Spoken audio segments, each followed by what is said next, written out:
Assalamualaikum warahmatullahi wabarakatuh. Bismillahirrahmanirrahim. Alhamdulillahi wa kafa.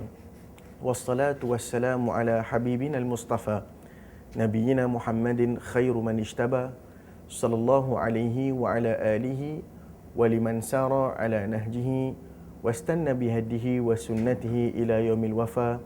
Amma ba'du, fa inna asdaqal hadithi kitabullah wa khairal hadi hadi Muhammadin sallallahu alaihi wasallam wa syarral umuri muhdatsatuha wa kullu muhdatsatin bid'ah wa kullu bid'atin dalalah wa kullu dalalatin finnar atau kama qala sallallahu alaihi wasallam.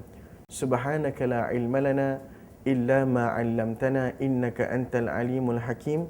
Rabbi shrah li sadri wa yassir li amri wahlul 'uqdatam min lisani yafqahu qawli. Amma ba'du. Para penonton yang dirahmati dan dikasihi Allah Subhanahu wa taala sekalian. Allah Subhanahu wa taala berfirman dalam suratul Hajj ayat ke-25, A'udzu billahi minasyaitonir rajim. Innal ladzina kafaru wa yasudduna 'an sabilillahi wal masjidil haram alladzi ja'alnahu lin-nasi sawa'anil 'akifu fihi wal bad. وَمَنْ يُرِدْ فِيهِ بِإِلْحَادٍ بِظُلْمٍ نُذِقْهُ مِنْ عَذَابٍ أَلِيمٍ.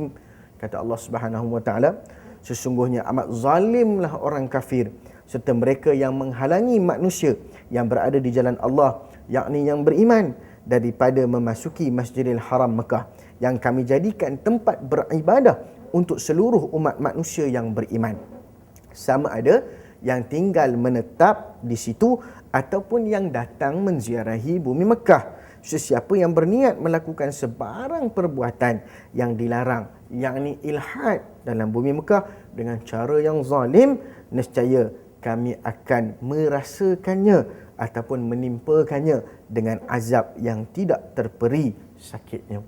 Kerana itu Ibnu Mas'ud radhiyallahu taala anhu mengatakan bahawasanya tidak ada tempat yang mana seseorang individu itu dikira bersalah hanya dengan niat melakukan kejahatan sebelum ia benar-benar dilakukan, kecuali di bumi Makkah Al-Mukarramah. Maksudnya kat Mekah ni kalau niat saja nak buat jahat dah terus tertulis. Kalau tempat lain, dekat tempat-tempat lain kita niat belum lagi buat kejahatan tu, belum lagi ditulis. Tapi kalau dekat Mekah, hati-hati ya, kehormatan yang dijaga, sehinggalah kalau niat nak buat benda tak elok pun telah ditulis dah niat tersebut. Sebab Allah mengharamkan sebarang bentuk pencemaran berlaku ataupun berlaku di bumi Mekah Al-Mukarramah. Okey, kita tengok lagi apa dia punya kelebihan. Bumi Mekah ni tidak dimasuki Dajjal dan dikawal oleh para malaikat. Yang ni yang seronoknya. Subhanallah. Tak dikawal oleh Dajjal dan juga tak dimasuki oleh Dajjal dan dikawal oleh para malaikat. Kan kita tahu Dajjal ni akan turun akhir zaman nanti. Antara tanda-tanda kiamat yang besar juga kita katakan turunnya Dajjal. Dan kita tahu bahawasanya kita sebenarnya tak tahulah sama ada taraf keimanan kita ni mampu untuk mengelak daripada godaan dan juga hasutan Dajjal ini ataupun tidak. Tetapi orang-orang yang diberi kesempatan berada di dua tanah haram ini, antaranya bumi Mekah terutamanya, tidak akan dimasuki Dajjal. Kata Nabi SAW, tidak ada satu tempat dalam dunia ini, tidak ada suatu tempat dalam dunia ini yang tidak akan dimasuki oleh Dajjal kecuali bumi Makkah Al-Mukarramah. Dan tidak ada suatu sempadan yang terbiar di keliling Makkah dan Al-Mukarramah melainkan semuanya ada malaikat yang berbaris menjaganya. Hadis riwayat Al-Imam Al-Bukhari. Allahu Akbar. Hebat sungguh bumi Mekah ni, tuan-tuan yang dirahmati Allah, sehingga kan ada malaikat yang berbaris mengawalnya. Subhanallah, punyalah hebat, punyalah baik bumi Mekah Al-Mukarramah ini, satu tempat yang Allah Ta'ala haram. Kalaulah ada malaikat yang berkawal, kita masuk dalam bumi Mekah, masih lagi ada perasaan-perasaan kekotoran-kekotoran dalam hati dan jiwa kita. Subhanallah, barangkali kita ni kena start lah minta hati yang baru kepada Allah Subhanahu wa taala, bagaimana yang dicadangkan oleh Al-Imam Al-Ghazali. Sebab hati kita itu sudah tentu hati yang sudah rosak, yang tidak mampu lagi untuk menekuni apa sahaja yang sampai daripada Allah Ta'ala dan Rasulnya. Baik, kita tengok lagi kelebihan yang seterusnya. Apa dia kelebihan beribadah pula di bumi Mekah?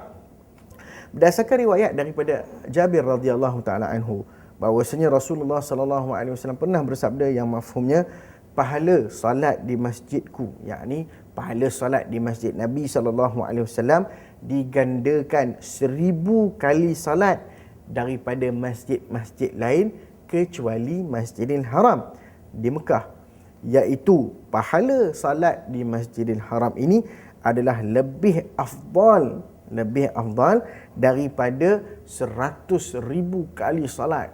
Maksudnya sekali kita salat dekat Mekah, pahalanya 100,000. Maksudnya macam 100,000 kali kita semayang tempat lain. Subhanallah. Hadis rawahu al-Imam Ahmad. Kalau kita nak hitung pahalanya, tuan-tuan yang dirahmati Allah, saya ada buat dalam buku ni, kita ada buat satu graf kelebihan beribadah dekat Mekah. Kalau kita nak tengok apa nama tu, dia punya pahala dia sama dengan satu salat saja, satu salat yang biasa-biasa saja di Masjidil Haram, sama seperti 55 tahun, 6 bulan, 20 hari. Ini solat tak berhenti ni tuan-tuan, pahala dia 55 tahun. Kita pun dalam satu hari ada 24 jam. Berapa kali, ataupun kita ketanyalah, berapa kali kita solat? Kalau ada orang jawab 3 kali, maksudnya tak cukup lagi lah tu. Kena jawab berapa? Paling kurang 5 kali. Dan 5 kali tu, sekali kita solat tu berapa minit kita habiskan masa? Tengoklah, kalau orang tu amatur mungkin 5 ke 10 minit. Kalau profesional pula, orang tanya ustaz macam mana? Kalau profesional mungkin 1.5 minit. Sebab dah pro. Hebat orang kita ni, dah pro je, laju je, main nak semayang laju. Masa kita beribadah, ya Allah, 24 jam. Berapa banyak masa kita dengan manusia? Berapa banyak masa kita dengan dunia? Berapa banyak masa kita dengan benda-benda yang akan binasa dan fana? Tetapi masa kita untuk akhirat, masa kita untuk Allah, berapa banyak yang kita peruntukkan. Tengok pahala beribadah di bumi Mekah. Tapi jangan pula dan setengah-setengah orang jemaah haji ni seronok pula kita nak cerita juga kan, pengalaman-pengalaman. Bila sebut tentang fadilat ni, orang cakaplah jemaah haji balik Mekah, Masya Allah, hebat, semua muka ada nur, ada cahaya berseri-seri kan. Tiba-tiba dia tanya pula, ni cerita contohlah perbualan antara Pak Haji dengan Mak Haji, bawa balik dua-dua kan. Jadi kat Mekah ni tiap-tiap hari pergi masjid, Kat Madinah pun pergi masjid, 8 waktu tak berhenti-henti pergi masjid. Alhamdulillah. Tiba sampai dekat Malaysia, balik kat Malaysia, azan subuh berkumandang. Kalau biasa dekat Mekah, belum azan lagi, pukul 3 dah menapak dah kaki pergi masjid. Hebat dekat Mekah sebab aura ibadah tu hebat. Tapi balik Malaysia tiba-tiba pula Mak Haji ni pun terkejut. Pak Haji, dia kata, kenapa relax aja nampak, tarik dengkur lagi nampak, cantik punya dengkur. Dekat Mekah bukan awak dah bangun pukul 3? Dia kata, Mak Haji tak belajar ke? Tak ingat ke ustaz cakap dulu? Apa dia cakap? Mak Haji tahu tak, pahala beribadah dekat Mekah tu, dekat Masjid Haram berapa kali? Sama-sama ulang pula tu, 100,000 kali. Dia kata 100. Tengok tak, kita berapa lama duduk Mekah? Yang berapa lama dia kata? 30 hari yang 30 hari tu, kalilah berapa kali kita semayang, dengan semayang sunat, dengan semayang witir, dengan semayang tahajud semua sekali. Mak Haji itu pun makan tak habis. Dia kira makan tak habis saja tuan-tuan dan rahmati Allah Subhanahu Wa Taala sekalian. Berat lagu ni. Ini pahala dia. Ya, pahala yang cukup besar. Jadi kalau ada orang tak nak pergi lagi ke Mekah ni, saya tak fahamlah kenapa. Sebab dia tak nak cuba ke satu kali dia semayang dia dapat 100,000. Ni biasa-biasa je kita semayang dapat 1. Itu pun banyak yang dapat 1. Konon-konon dia kata pergi semayang jemaah dapat 27. Itu pun kalau pergi. Masalahnya yang selalunya semayang je pun 1 aja pahala dia. 1 yang pahala basicnya, 1 Allah bagi 10. 10 lah dapat. Ni pahala basic kalau kita tengok kira-kira. Kalau dia 27 kali 10 dapat berapa? 270. Ini bayangkan 100,000 kali 10. Subhanallah, beratus-ratus ribu lemon jawabnya. Hebat tuan-tuan yang dirahmati Allah. Ini pahala. Dan kalau kita nak tengok pula pahala solat wajib 5 waktu di Mekah, seperti mana kita solat 277 tahun, 9 bulan dan 10 hari. Allahu Akbar. Subhanallah. Ada tak pahala yang Allah Ta'ala beri lain daripada tempat sehebat bumi Mekah Al-Mukarramah? Sebab itulah kata Al-Imam Al-Muhib At-Tabari meriwayatkan dalam analogi yang dilakukan oleh beliau, hadis-hadis yang diriwayatkan mengenai pahala ibadah salat di Masjidil Haram juga adalah dalil kepada ganjaran pahala melakukan sebarang bentuk kebajikan. Bukan sekadar sembahyang, apa sahaja pun. Contohnya puasa dekat Mekah pun kita akan dapat pahala dia lebih kurang 100. Kalau sehari kita puasa, dapat 100,000 hari punya pahala. Allahu Akbar. Kalau sedekah 1 dirham, 1 dirham, kalau tak salah saya hari ni 1 dirham dalam RM25 kot, lebih kurang lah. Kalau 1 dinar tu banyak harga tu, dalam 700 dekat 800 juga harga dia. 1 dirham, katalah 1 dirham kita terjemahkan dalam nilai yang semasa RM25. Maksudnya 1 dirham 100,000 dirham. Oi, banyak tu. Ni Alibaba punya cerita ni. Banyak lagi daripada Alibaba ni. 100,000 dirham pahala dia. Kemudian setiap kebajikan pula digandakan 100,000 kali ganjaran pahalanya. Allahu Akbar. Tetapi awas, ada awas. Oh, seronok sangat dengan pahala. Tapi kalau kita buat dosa pun, kiasannya ataupun mafhum, mukhalafah ataupun muwafaqahnya apa dia? Kalau kita buat dosa, sama jugalah. Tadi pahala kamai lagi dapat 100,000, tapi kalau satu dosa dilakukan, kita akan juga mendapat habuan dosa dengan gandaan yang serupa. Allahu Akbar. Jadi hati-hati tuan-tuan yang dirahmati Allah. Moga-moga kita semua mendapat ganjaran-ganjaran yang ditawarkan oleh Allah Subhanahu Wa Taala kepada umat manusia. Daya tarikan Mekah ni sebenarnya, kalau kita pergi, dia lebih kuat daripada daya tarikan magnet sebenarnya. Kepada siapa? Kepada hati-hati yang sayang kepada bumi Mekah. Apatah lagi kalau kita dah tahu tentang kelebihan bumi Mekah yang begitu banyak kelebihannya, sehingga kan ada orang yang mampu mati, nak mati dekat bumi Mekah. Saya ingat ada seorang dulu kami pernah selalu menyewa di rumahnya, namanya Ustaz Daud. Selalu kami menyewa di rumahnya. Subhanallah, orang yang cukup baik, orang berasal daripada wilayah utara di negara kita. Tetapi waktu dia pergi mengaji di Mekah, dia tak nak balik tuan-tuan. Sebab apa dia tak nak balik? Sebab dia kata, aku kalau boleh nak mati dekat Mekah Al-Mukarramah. Sebab apa? Sebab fadilat yang Allah Subhanahu Wa Taala berikan begitu banyak kepada kita. Janganlah kita sia-siakan fadilat dan kelebihan bumi Mekah Al-Mukarramah ini untuk kita juga turut dapat mengecapinya. Para penonton yang dirahmati dan dikasihi Allah Subhanahu Wa Taala sekalian, sekilas pandangan kita telah mengetahui tentang fadilat dan kehebatan bumi Mekah Al-Mukarramah. Dan fadilat dan kehebatan inilah menjadikan bumi Mekah Al-Mukarramah ini satu bumi yang sememangnya wajib dikunjungi oleh semua orang. Wajib. Kalau orang Islam aja, kalau ditanya mana tempat nak pergi, paling nak pergi sekali adalah bumi Mekah Al-Mukarramah. Saya ingat waktu saya kecil-kecil dulu, waktu tu saya duduk dalam suasana, yelah, saya dengan arwah ayah saya, ayahanda saya. Waktu tu kami tengok dalam malam Ramadan, ya, bulan Ramadan kan selalu ada siaran langsung solat sunat tarawih dari Masjidil Haram. Kan siaran langsung tu pukul 1. Saya selalu ikut arwah ayah saya ni pergi tarawih. Habis tarawih balik, dah lah mori kat surau, mori pula kat rumah. Macam-macam mori lah tuan-tuan. Lepas tu sampai rumah, duduk-duduk tak duduk, sembang-sembang, saya tidur sekejap. Sampai pukul 1 tu arwah ayah saya kejut. Bangun. Dia kata, apa, jom kita tengok ni. Saya pun tengoklah TV waktu tu. Kalau tak salah saya, di siaran saluran perdana di Malaysia waktu tu. Tengok siaran langsung solat tarawih bumi Mekah. Tunggulah. Tunggu. Kadang-kadang tengok sampai habis. Daripada awal sampai habis. Tengok tu pun dapat pahala insya-Allah, sebab dia ngaji Quran, dia baca Quran, dia bila solat tu baca Quran kan. Jadi kita dengar, masya-Allah. Bila dengar tu, saya waktu tu kalau tak salah saya dalam usia-usia yang sekolah rendah lah kot macam tu.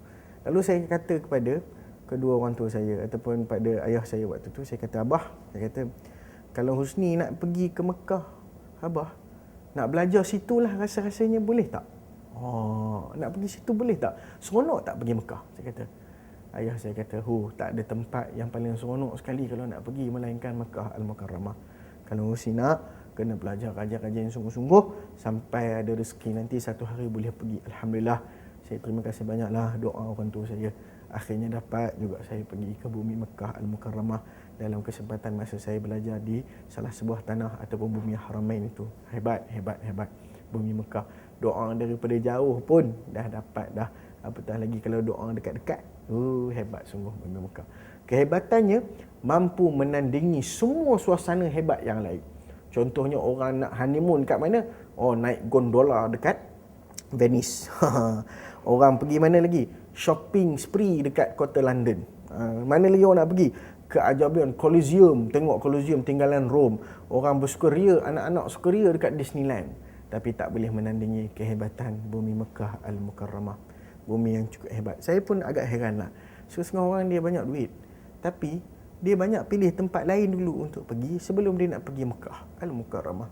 Banyak yang menangguh-nangguh dengan mengatakan belum sampai seru, belum sampai masa, belum lagi nak pergi. Barangkali mereka takut kot sebab konotasi orang balik Mekah ni kena berubah. Itu sepatutnya nak nunjukkan. Takut rupa-rupanya nak berubah. Bukan takut tak ada masa. Macam-macam lah alasan dia bagi.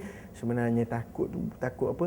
Satu, takut orang kata, hai dia ni pergi Mekah, balik pun pergi Mekah, sebelum pergi berjambul. Pergi Mekah tak apa nampak jambul. Yelah tuan-tuan dan rahmatullah, sampai kat Mekah ada siapa berani tayang jambul yang perempuan tu kat Mekah? Tak ada. Semuanya pakai telekung, tuan-tuan dan rahmatullah. Ya tuan-tuan dan ibu-ibu, bapa-bapa sekalian, semua pakai telekung. Pergi minum susu unta pun pakai telekung.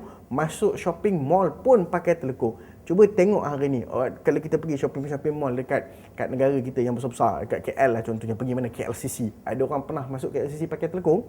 Tak ada tuan-tuan. Tapi kat Mekah berlaku. Masuk kedai macam-macam lah. Yang dekat Mekah tu, yang antarabangsa, yang dalam bangsa semua sekali, masuk pakai telekung. Sebab apa? Bumi Mekah hebat tuan-tuan dan rahmati Allah. Tapi balik rumah tengok-tengok, jambul, tambah pula, color lain pula. Subhanallah. Macam mana ni? Jadi persoalan tu, tepuk dada, tanya iman masing-masing lah. Masing-masing. Kita pergi Mekah, kita mencari kesempurnaan beriman kepada Allah sebenarnya. Baik. Kalau kita nak tahu lagi tentang Mekah, kita mesti tahu, tadi kita tahu dah tentang fadilat. Sekarang ni kita nak tahu beberapa hukum hakam pula berkaitan dengan Makkah Al-Mukarramah. Antara yang pertama sekali, oleh kerana Mekah ni banyak keistimewaan, dia ada hukum hakam yang khusus yang berkaitan dengan bumi Mekah itu sendiri. Pertama sekali, larangan memasuki kota Mekah. Kota Mekah ni dilarang masuk. Oleh siapa? Siapa yang dilarang masuk? Bagi bakal haji dan juga umrah. Bukan haji umrah nak kena masuk Mekah. Ya, tetapi kecuali dengan keadaan berihram. Tak boleh masuk dalam Mekah kecuali mesti berihram. Bagi orang yang nak buat haji, nak buat umrah, mesti pakai ihram. Kalau tak, kena bayar dam, kena denda. Sebab apa? Sebab hebat. Nak masuk Mekah kena putih. Nabi SAW telah tetapkan beberapa miqat, iaitu waktu dan juga tempat. Kalau kita nak masuk Mekah ni akan datang daripada beberapa tempat ya.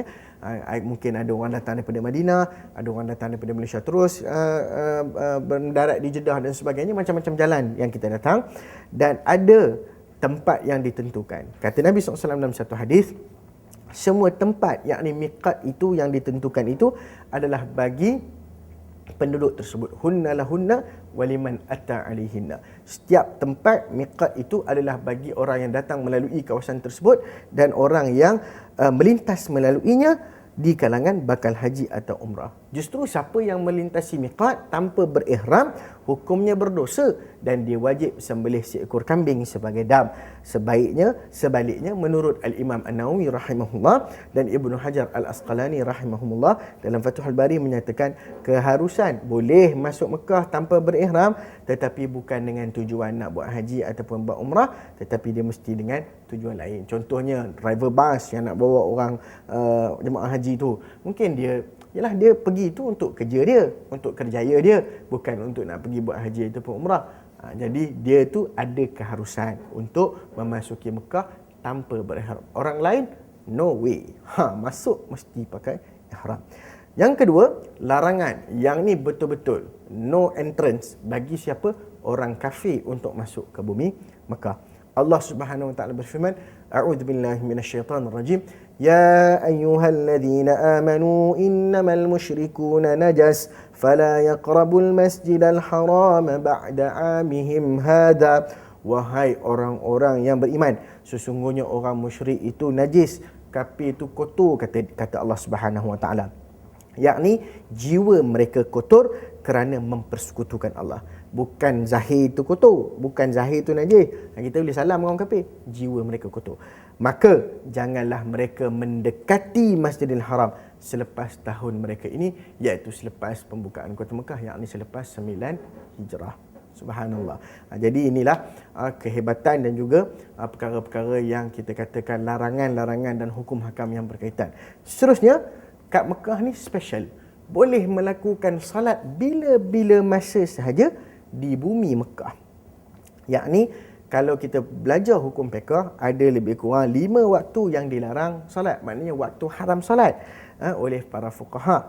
Namun begitu, Al-Imam Asy-Syafi'i dan juga Al-Imam Ahmad Ibn Hanbal berpandangan bahawasanya boleh melakukan salat sunat dan tawaf. Tawaf ni satu ibadah yang khusus, yang khusus hanya boleh buat kat Mekah saja pada bila-bila masa di Mekah, tanpa ada waktu terbatas. Tak ada, boleh buat anytime. Waktu haram pun boleh sembahyang, waktu haram pun boleh tawaf, tak ada masalah. Daripada Jabir bin Mut'im mengatakan bahawa Nabi SAW pernah bersabda, "Wahai Bani Abd Manaf, jangan kamu tegah seseorang daripada melakukan tawaf di Baitullah dan bersolat pada mana-mana waktu yang dikehendakinya, malam ataupun siang." Okey, apa lagi hukum hakam yang berkaitan? Masuk saja Mekah, antara tahiyyah ataupun penghormatannya adalah tawaf. Kalau kita masuk masjid kat mana-mana dalam negara kita, tahiyah ataupun tahiyatul masjid, kita salat 2 rakaat. Tetapi tahiyatul masjid bagi bumi Mekah Al-Mukarramah, bagi Masjidil Haram, adalah tawaf di keliling Kaabah. Dan satu lagi larangan paling utama, menghadap ke arah Kaabah waktu kita membuang air. Ini larangan utama. Ini kena ambil perhatian, ya. Jadi jangan kamu, kata Nabi SAW, seseorang bila nak buang air menghadap ke arah Kaabah. Sama ada kamu hadaplah ke arah timur ataupun barat, ataupun kalau timur barat tu kawasan Mekah, hadap utara selatan. Maksudnya jangan menghadap ke Mekah untuk kita buang air. Sampai macam tu sekali dijaga hukumnya. Oleh itu orang yang nak buat rumah, hati-hati. Kalau bina tandas tu, pastikan dulu arah kiblatnya, dan pastikan dulu jugalah arah kiblat dulu yang terutama sebelum daripada kita membina rumah kita. Begitulah apabila kita menceritakan tentang kehormatan, fadilat, larangan-larangan dan beberapa hukum hakam yang berkaitan dengan bumi Mekah Al-Mukarramah. Sudah tentu kita menggambarkan bahawasanya bumi Mekah Al-Mukarramah ini satu bumi yang sangat terpelihara, satu bumi yang sangat suci, satu bumi yang sangat indah, satu bumi yang sangat istimewa dalam hati orang-orang yang beriman. Justru kalau kita nak ceritakan tentang kehebatan bumi Mekah Al-Mukarramah ini, terlalu banyak sangat kalau kita nak cerita. Nak cerita setiap inci, setiap perkara yang ada dekat bumi Mekah Al-Mukarramah ni hebat, tuan-tuan yang dirahmati Allah. Tak mampu kita nak cerita semuanya dalam masa yang terhad. Kita tak mampu nak ceritakan tentang kehebatan-kehebatan bumi Mekah ini dalam waktu yang singkat. Semuanya perlu dialami, semuanya perlu dipelajari, semuanya perlu diteladani dan ditekuni. Hebat bumi Mekah, ya, tuan-tuan yang dirahmati Allah. Sekilas pandang bila kita tengok, ya, adakah tempat lain yang lebih hebat daripada Mekah? Sekilas pandang kalau kita tengok secara perhati-perhatilah. Ada tak tempat lain yang nak masuk tu ada undang-undang? Ada satu benda yang perlu kita patuhi. Masuk pula ada perkara-perkara, ada ungkapan pula yang kita ucapkan. Seolah-olah kita menjawab sebuah panggilan. Ada tak tempat yang lebih putih, bersih daripada Mekah? Orang duk sibuk kan mengatakan bahawa gambar Mekah tu daripada atas satelit nampak putih kan, subhanallah. Itu dari sudut gambar. Tetapi dari sudut ruh, dari sudut kehebatan bumi Mekah tu, adakah tempat yang lebih putih dari Mekah? Adakah tempat yang lebih putih daripada Mekah Al-Mukarramah? Bermula daripada suci dan putih tanahnya, sehinggalah putih dan sucinya pakaian ihram setiap yang memasuki kota Mekah, yang membaluti tubuh dan ketulusan hati para jemaah haji dan umrah yang memasuki kota Mekah. Ada tak yang lebih putih daripada itu? Dan apakah ada yang lebih putih daripada Hajarul Aswad, batu yang menjadi tempat tanda permulaan tawaf itu, yang kalau kita belajar sejarahnya, Hajarul Aswad itu, batu hitam itu jadi hitamnya kerana palitan dosa-dosa manusia. Asalnya batu itu batu paling putih sekali, batu dari syurga, warnanya putih. Tetapi hitam dia kerana palitan dosa-dosa anak Adam. Adakah yang lebih putih daripada Mekah? Adakah tempat yang lebih bersih daripada bumi Mekah Al-Mukarramah?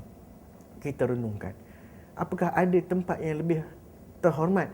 Sehingga kalau kita nak bina rumah kita dekat sini pun, mesti kita mengikuti spesifikasi ataupun kita kena perhatikan di manakah kedudukan Kaabah, di manakah kedudukan kiblat dan sebagainya. Semuanya itu seolah-olah menjadi satu arah tuju kepada orang Islam. Dan satu benda yang hebat juga, waktu kita heboh, kita punya angkasawan pertama, dikatakan angkasawan Muslim yang pertama yang keluar ke ke angkasa kan, angkasawan Malaysia kita yang kita banggakan. Waktu dia nak semayang tu, diorang tanya macam mana dia tanya macam mana dia nak semayang ke atas angkasa tu, sebab satu hari dia pusing bumi tu hampir 18 kali. Macam mana nak semayang? Dia pusing pagi siang, pagi malam, pagi malam, pagi malam, pagi malam, dia pusing. Kita nak pusing satu bumi 18 kali sekali tak boleh tuan-tuan. Dia boleh duduk kat angkasa.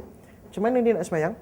Kalau tak salah saya, sebagaimana yang disebut oleh Fadilatul Syekh Muhammad bin Saleh Al-Utsaimin rahimahullah, dia kata kena mengikut waktu Mekah, kata dia. Ada yang kata ikut waktu dia naik, kat mana dia naik, yang mana dia naik, ikut waktu situ. Dan ada pandangan mengatakan perlu mengikuti waktu salat di Mekah. Subhanallah, timing tu kena ikut timing Mekah.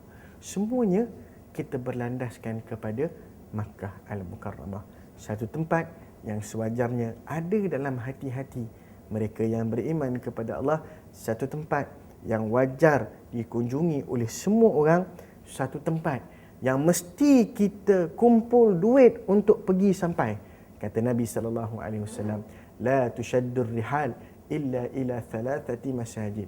Tidak disuruh kita untuk berusaha pergi berjalan kecuali 3 tempat. Pertama kata Nabi SAW, Masjidil Haram. Nombor 2, Masjidil Aqsa. Nombor 3, Masjid Nabi SAW. 3 tempat yang dalam hadis disuruh kalau nak pergi berjalan, tolong usaha untuk pergi berjalan kalau boleh ke 3 tempat ini dahulu. Tidak digesa, tidak disuruh dan tidak diminta untuk bersusah payah sediakan bekalan dan sediakan wang ringgit untuk kita pergi berjalan, kecuali memilih ketiga-tiga tempat yang sangat signifikan dalam hati umat Islam, terutamanya bumi Mekah Al-Mukarramah. Para penonton yang dirahmati Allah, moga-moga hati kita terus terikat dengan bumi Mekah, dan insya-Allah segala kebaikan itu akan kita bawa bersama sepanjang hidup kita sehinggalah kita bertemu dengan Allah Subhanahu wa taala di akhirat kelak. Aku qauli hadza wa astaghfirullahi wa lakum wa lisairil muslimina wal muslimat. Wallahu taala alam. Saya pemaaf atas keterlanjuran kata tersalah bicara, yang baik daripada Allah, yang buruk kelemahan saya dan kekurangan ilmu saya. Moga-moga Allah lengkapkan kita dengan ilmu dan hikmah. Sehingga bertemu lagi. Wassalamualaikum warahmatullahi wabarakatuh.